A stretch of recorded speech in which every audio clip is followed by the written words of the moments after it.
विद्यार्थी मित्रांनो, आजच्या या व्हिडिओमध्ये आयसोमेट्रिक आयताकृती ठोकळा कसा काढतात हे आपण पाहणार आहोत।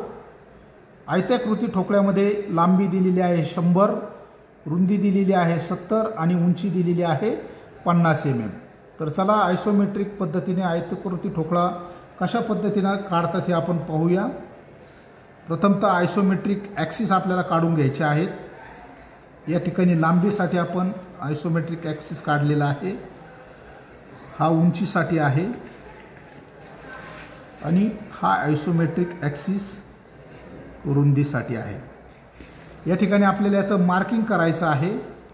मार्किंग करूया। जी लांबी दिलेली आहे आपल्याला, ही लांबी दिलेली आहे याची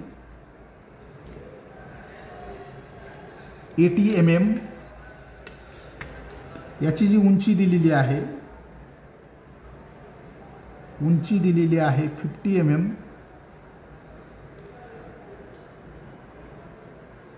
50 mm चं मार्किंग केलेलं आहे। त्यानंतर याची जी रुंदी दिलेली आहे, रुंदी दिलेली आहे 70 mm।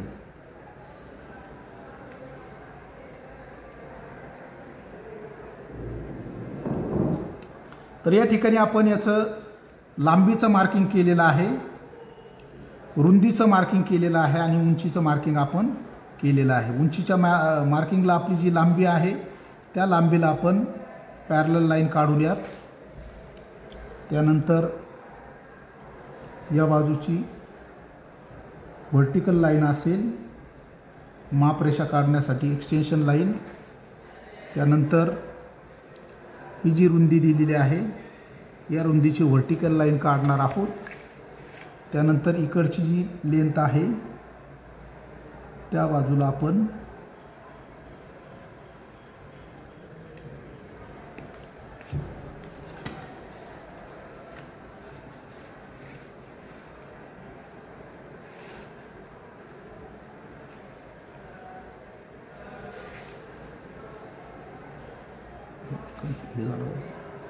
कट कर